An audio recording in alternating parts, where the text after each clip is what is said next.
Hi friends, என் name Amudha. என்னோடய channel name Amudha சுவை அறுசுவை. இன்றைக்கி நம்ம பார்க்க போகிறது ஒரு ஹெல்த்தியான வடை. முருங்கீரையும் ஓமவல்லி இலையும் வச்சு நான் அந்த வடை செய்து காமிக்க போகிறேன். இப்போ இருக்கிற சுச்சுவேஷனுக்கு இந்த ஓமவல்லி இலை, முருங்கீரை எல்லாமே ரொம்ப நல்லது உடம்புக்கு. இதை வச்சு ஒரு ஈவினிங் ஒரு வடையாக செய்து கொடுத்தோம்னா சின்ன பசங்களுக்கு ஹெல்த்தியாகவும் இருக்கும், அதே சமயத்தில் ஹெல்த் பெனிஃபிட்டாகவும் இருக்கும். நீங்கள் முதல்ல என்னோடய சேனலை பார்க்குறவங்களா இருந்தாக்கா எனக்கு சப்ஸ்கிரைப் பண்ணுங்கள், லைக் பண்ணுங்கள், ஷேர் பண்ணுங்கள், கமெண்ட் பண்ணுங்கள். இப்போ வீடியோக்குள்ளே போகலாம். என்னென்ன இன்க்ரீடியன்ட்ஸ் வேணுங்கிறத நான் சொல்லிடுறேன்.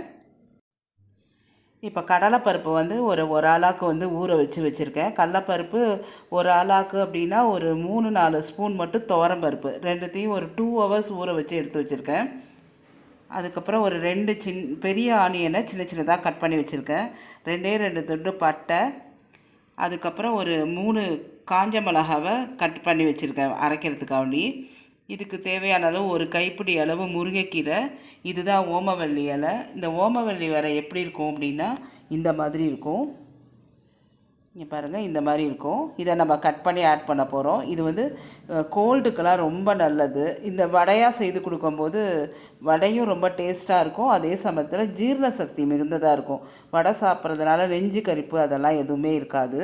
அதுதான் இந்த இதுக்கு தேவையான அளவு மஞ்சத்தூள், உப்பு, அப்புறம் இது பொரிக்கிறதுக்கு ஆயில். இவ்வளோ தான் இதுக்கு தேவை. எப்படி பண்ணலாம் அரைச்சிட்டு உங்களுக்கு மிக்ஸ் பண்ணுறதெல்லாம் காமிக்கிறேன். ஒரு மிக்ஸி ஜாரில் கடலைப்பருப்பு, துவரம்பருப்பு ஊற வச்சதை அதை ஆட் பண்ணிக்கிட்டேன். அப்புறம் இந்த காஞ்ச மிளகாவை ஆட் பண்ணிக்கிறேன். அதுக்கப்புறம் இந்த பட்டையும் ஆட் பண்ணிக்கிறேன். இதிலே மஞ்சத்தூளும் போட்டு அரைச்சிடலாம். கொஞ்சமாக இதுக்கு தேவையான அளவு மஞ்சத்தூள், அதுக்கப்புறம் இதுக்கு தேவையான அளவு சால்ட்டு அரைச்சிட்டு உங்களுக்கு காமிக்கிறேன். இப்போ இந்த மாதிரி குறன்னு தான் அரைக்கணும், அப்போ தான் வடைக்கு நல்லாயிருக்கும். இப்போ நான் அரைச்சிட்டு வந்துட்டேன். இதில் இந்த ஓமவல்லி இலையை இந்த மாதிரி சின்ன சின்னதாக கட் பண்ணி கையாலே பிச்சிக்கலாம். அந்த மாதிரி பிச்சு இதில் போட்டுக்க போகிறேன். அப்புறம் முருங்கீரை நிறைய ஹெல்த் பெனிஃபிட் இருக்குது. அதனால் முருங்கீரை இந்த டயத்தில் நம்ம சேர்த்துக்கிட்டோம்னா ரொம்ப உடம்புக்கு நல்லது. அதுக்கப்புறம் அந்த ஆனியன் எல்லாத்தையுமா போட்டு நல்லா மிக்ஸ் பண்ணிவிட்டு உங்களுக்கு காமிக்கிறேன். இதை நல்லா மிக்ஸ் பண்ணிவிட்டேன். இப்போ வடையாக தட்டிடலாம். மசால் வடை தான் இது. மசால் வடை மாதிரி தட்டி இப்போ வடை எல்லாத்தையும் மிக்ஸ் பண்ணதை வச்சு ஒரு வடையாக தட்டி வச்சுட்டேன். நான் ஒரு 7 வடை தான் உங்களுக்கு செய்து காமிக்கிறேன். இதுக்கு முன்னாடியே நான் வல்லாரக்கீரை வச்சு ஒரு வடை செய்து காமிச்சிருக்கேன். அதோட லிங்க்கையும் நான் உங்களுக்கு டிஸ்கிரிப்ஷன் பாக்ஸில் கொடுக்குறேன். இது எப்படி பொரிக்கலான்னு பார்க்கலாம். அதுக்கு இடையில் என்னோடய இரும்பு கடாயில் நான் எண்ணெய் வச்சுட்டேன்.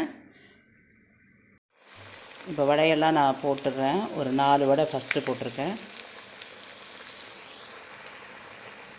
நல்லா வேகட்டும். திருப்பி நல்லா கிறிஸ்பியாக வந்தோடனே எடுத்துடலாம்.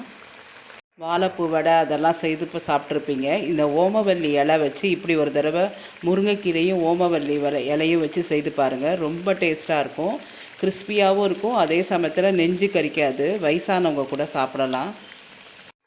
நல்லா கிறிஸ்பியாக ரெடி ஆகிடுச்சு. எடுத்துகிட்டு டிஸ்பிளே எப்படி பண்ணுறதுன்னு காமிக்கிறேன். இந்த ஓமவல்லி இலை இப்படி தான் இருக்கும். இது சமைச்சு சாப்பிடணுன்னு அவசியம் இல்லை. டெய்லி 2 இலை சாப்பிட்டா கூட கோல்டெல்லாம் உங்களுக்கு கம்மியாகும். அதே மாதிரி முருங்கைக்கீரை இரும்பு சக்தி அதிகமாக இருக்குது. அதனால் அது 2த்தையும் சேர்த்து இந்த வடை செய்து சாப்பிடும்போது உங்களுக்கு ஹெல்த் பெனிஃபிட் அதிகமாக இருக்கும். இப்போ ஓமவல்லி இலையும் முருங்கைக்கீரையும் வச்சு ஒரு அட்டகாசமான ஒரு ஈவினிங் ஸ்நாக்ஸு ரெடி பண்ணி காமிச்சிருக்கேன். இந்த வடை ரொம்ப டேஸ்ட்டாக இருக்கும். ஹெல்த்தி பெனிஃபிட் அதிகம் உள்ள இந்த வடை நீங்கள் செய்து பாருங்கள், ரொம்ப நல்லாயிருக்கும். இந்த வீடியோ பிடிச்சிருந்ததுன்னா லைக் பண்ணுங்கள், ஷேர் பண்ணுங்கள், சப்ஸ்கிரைப் பண்ணுங்கள். பக்கத்தில் இருக்க பெல் பட்டனை ப்ரெஸ் பண்ண மறந்துடாதீங்க. அப்போ தான் நான் போடுற புது வீடியோலாம் உங்களுக்கு நோட்டிஃபிகேஷனாக வரும். வேறு ஒரு நல்ல வீடியோலாம் பார்க்கலாம் ஃப்ரெண்ட்ஸ். பாய்.